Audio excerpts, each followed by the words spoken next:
We're popping in with something special, a behind-the-scenes look at the Fitgenes program. We know the terms like DNA, epigenetics, and nutrigenomics can feel new, maybe even a little intimidating. They can seem really complex and unfamiliar, and sometimes, yes, even a little scary. That's why we've created this mini-series to educate, reassure, and give you a clear picture of why we're so passionate about genetic testing, why we believe it should be accessible to everyone, and of course, what you'll find inside our Fitgenes program. So let's unlock access to the conversations you'll find inside the program. Enjoy today's episode of the Fitgenes series. In this video, we'll be discussing the Fitgenes Dietary Choice Report. Now, Lindsay, this isn't necessarily about what you choose to eat, it's how your body wants to eat.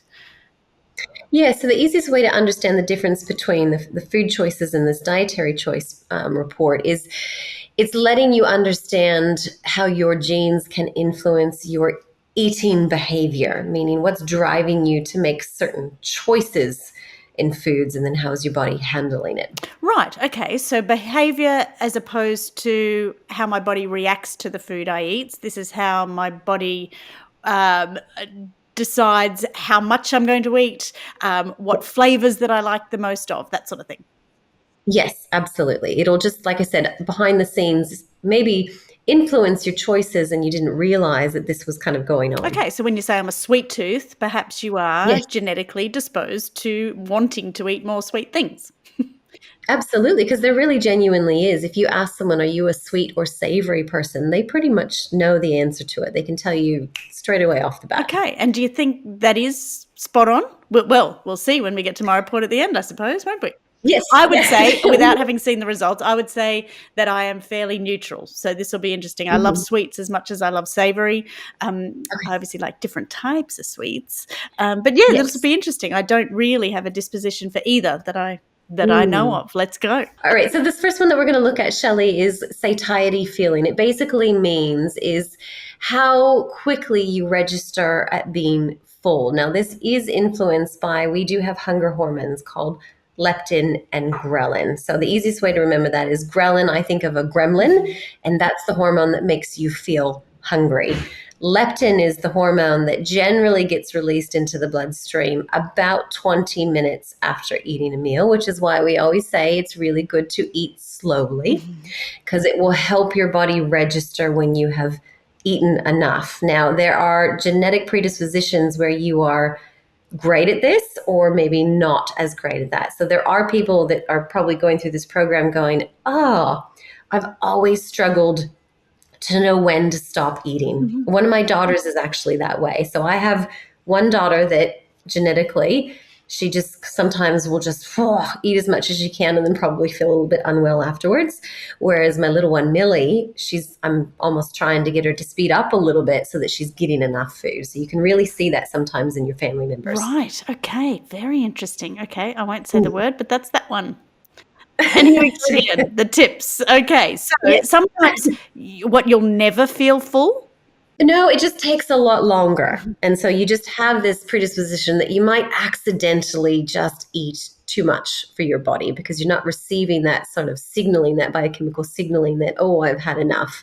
And so we try and get people to realize, try not to eat until you are stuffed full because you're kind of already gone over the point at that stage. You want to just feel where you're content, that you're not feeling stuffed.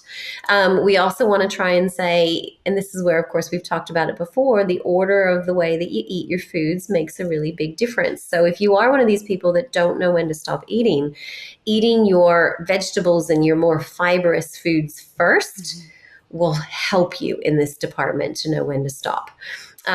You try and make sure that you're a bit more organized in your meals. So then it's kind of, you're not skipping things, that you're pretty regular. So you're not getting that real hangry stage, which is going to make everything worse.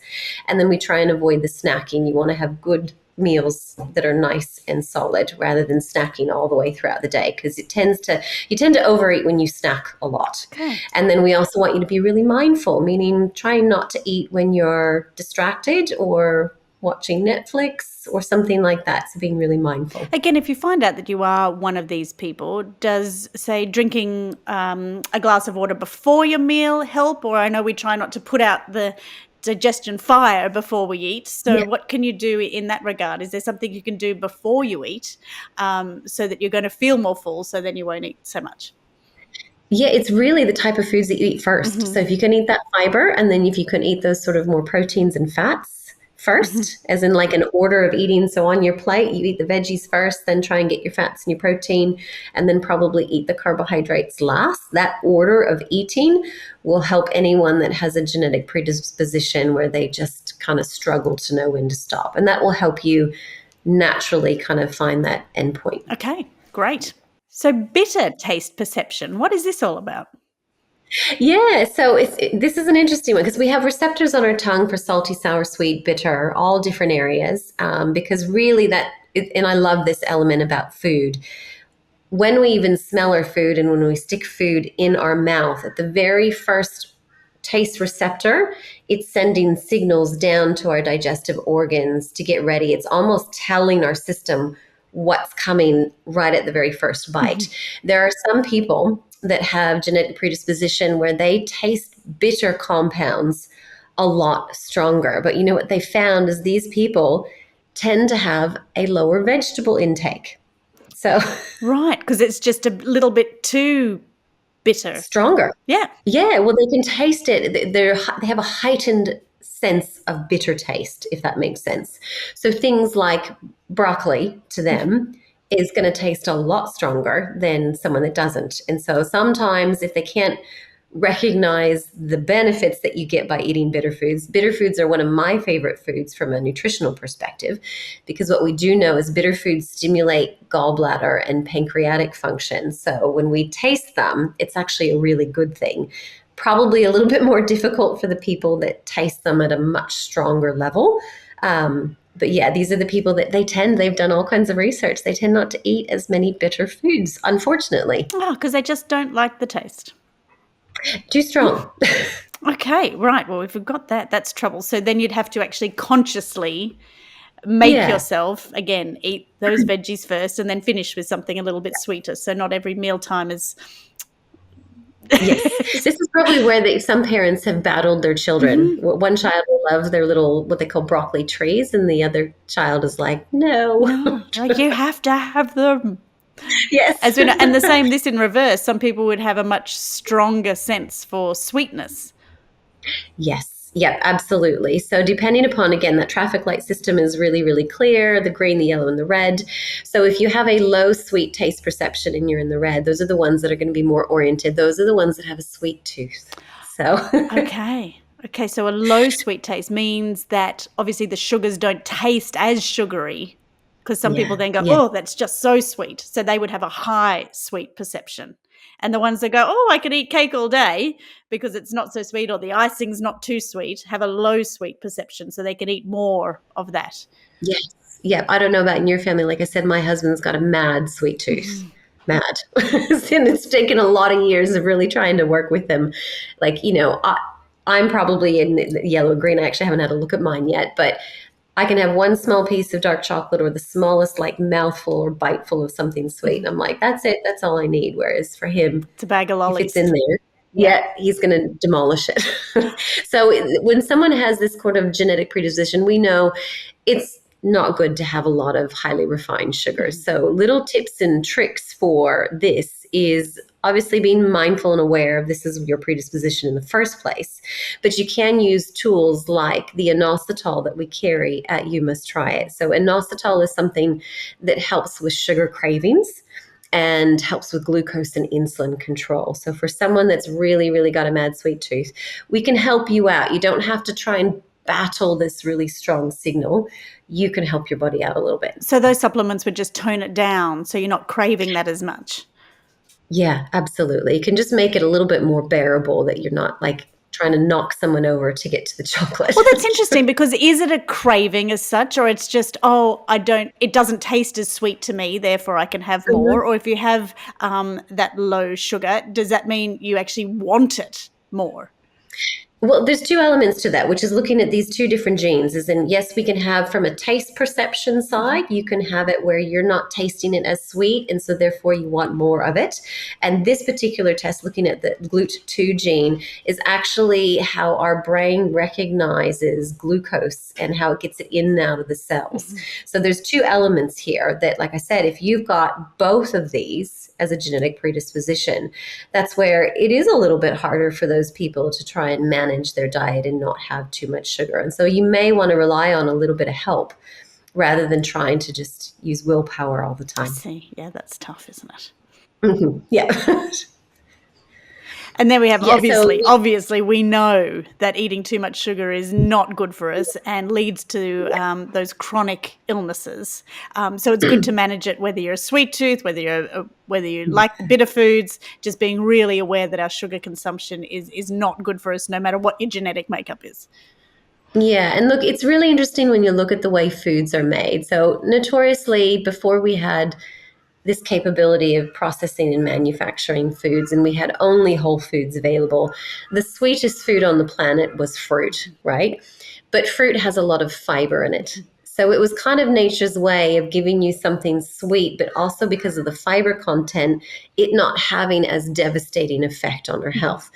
But the reality is nowadays, because of the huge array of foods and sweets that we often eat that don't have any fiber component, this is why it's having a big problem with our risk of diseases, Mm-hmm. the prediabetes and insulin resistance, cardiovascular disease, obesity, and Mm-hmm. inflammation. So yeah, we're in a bit of a different world and space. Fruit is not so much of a concern, but some of your highly refined chocolate bars, yeah, not great to have them very often. But again, you would say even fruit juices, whether they be fresh fruit juices or not, you're not going to sit down and eat 8 apples, whereas it probably takes 8 apples worth of juice to make a glass of apple juice.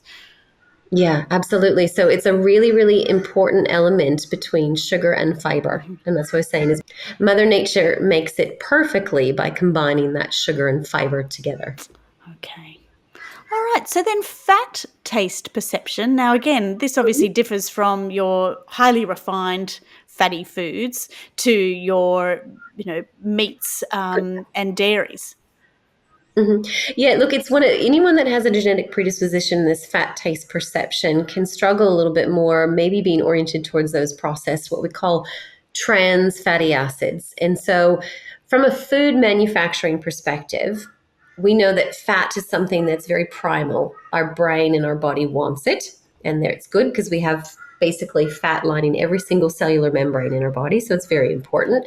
So we have a primal drive towards fat.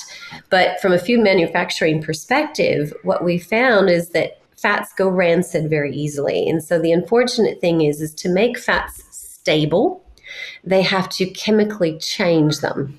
They have to run hydrogen gas through them. They do lots of other things, degum them, deodorize them, and everything Oh, else. God. These type of trans fats are the ones that are the most problematic. And so, if your taste perception is off genetically, you might be more oriented towards those fried chips, potato chips, things that have the kind of wrong types of fats in them. And then you can see that translate into health problems like your cholesterol levels as well. Mhm. So, Lindsay, we know that our body stores fats in different places. Does that have anything to do with this gene that we're looking at, or not really? It's just how we taste it. No, absolutely. So there's a way when it comes to the metabolism of fat, like I said, fat is a really good fuel source. And ideally, we want to take those fats, as long as they're healthy, and turn them into a really powerful energy source. Some of us can have genetic SNPs that have a propensity to store fat in adipose tissue, which means that you might have a higher predisposition for obesity and the way that your body is metabolizing it. So this is that test where it looks at that to give you an indication on how your body is responding to it. Okay, so again, you could really like the taste of fat, but your body Mhm. wouldn't store it, or you could not like the taste of fat, but your body's going to store it. So it just does Yeah, really depend on that genetic makeup. absolutely. And like I said, there's so many different genes in here that code for the way that our body responds to anything that comes in from external into internal, which of course food is one of the main things that we do. Oh, I'm so excited that we're doing this because everyone should know this about their own bodies. So let's see where you're at, Shell. See if you were predicting right. Mm. Yes, So that's satiety. So how are you? I Does could that? eat all day, every day, with no off Okay. switch. And that pretty much says that there for me, doesn't it? Yeah, yes. You're not all red, but you definitely got red and then two of that sort of yellow or orange color. Mhm. So it does say that pretty explicitly. You are likely to feel unsatiated after eating a normal amount of food. This So is true. you are one of those people. Yeah. And again, my husband is 6'3" and 100 and something kilos, but I will serve Yeah. myself the same amount of food as he gets on his Yeah. plate. You are a food lover, Hmm. which yeah, it's good. So that means that you are one of those people that may want to look into the strategies of the order of eating, the way that you're eating your meals, to just to try and help you out a little bit. Great. Okay, I will do. Mhm. This one here, the bitter taste perception, green lights all the way. Yep. So that means you okay with your veggies? Yeah, I'm okay with my veggies. I love my Okay, awesome. veggies. So I'm going to Yeah, eat them good. first from now on anyway. Yes, yeah. So you do have one there on the sweet taste and one, so one red and one Hmm. green. So I guess that maybe would kind of indicate to you that you like certain sweets versus not certain sweets. My question to you, however, is what types of sweets do you like? Do you like the ones that have higher fat content that are richer? Oh, yes. Look, I love my chocolates, but I'm not so much of a lolly person. Okay, yeah, which makes sense because inside chocolate is cacao, which is a type of fat. And so the reason I asked that is I already skipped down to your fat taste Mhm. perception and you've got red in there, which just means, yeah, it's you're going to be probably a bit more oriented in that way, and Mhm. that's why your sweets are probably more the richer, more creamier side of And things. would that go the same for meats? Look, I will be honest, and I might gross some people out. I do love a rump steak. I love fatty meats. Is that the same as loving Yeah, fatty chocolates? absolutely. And you will see this, like I said, between different family members. Some people will love to eat that fatty bit. Like I cannot stand like pork crackle. I mean, there's other reasons why I don't eat it anyway. Like that thought of that just makes me go, ooh. Hmm. Whereas again, my husband's like, Get give it in to my me. belly. Yeah. Yeah, absolutely. So this is where and this is what this whole test is about is behaviorally, like what influences things that you may not have even thought about, like what influences the choices that I make from a day to day basis when it comes to my foods. Okay. So yeah, you've got one there on the fat perception as well. But no, you seem to be okay as far as the way that you're handling it, as far as metabolism, which is always that's a great one. Okay. Great to have in But green. again, so with all of this, as long as I'm eating my veggies first, my Yeah. fibers first, and getting that nutrients into my body, it's also going to make me Mhm. feel more full by the time I get Yeah. down to the carbs, which is Yes. great. So I might not actually finish my meal, but if I start with the carbs, chances are I'll push all the way through and then want something more off someone else's plate at the end of the day. Yeah, absolutely. And isn't it crazy just the way that you order of the food that you eat can have such a difference on satiety, glucose control, the way your body perceives it and metabolizes it, just the way you eat It it. is extraordinary. But to Mm. know that about yourself, as I've said all the way through this, is just fascinating. And you can make those small baby step changes in everything that you do. And here we're talking obviously about the way that you eat, not particularly what you eat, that is going to make a Yeah, huge difference to just your overall well being, which I think is extraordinary. it's incredibly empowering. We hope you enjoyed today's conversation and that it answered a few more of your questions and perhaps helped you understand why DNA testing is such a powerful tool for your own individual health, because your genes truly are the foundation of your health. If you're ready to begin your DNA discovery, visit theagingproject.com and sign up for our free DNA webinar. It is the perfect place to start. Thank you so much for listening. Stay well, and I'll talk to you soon.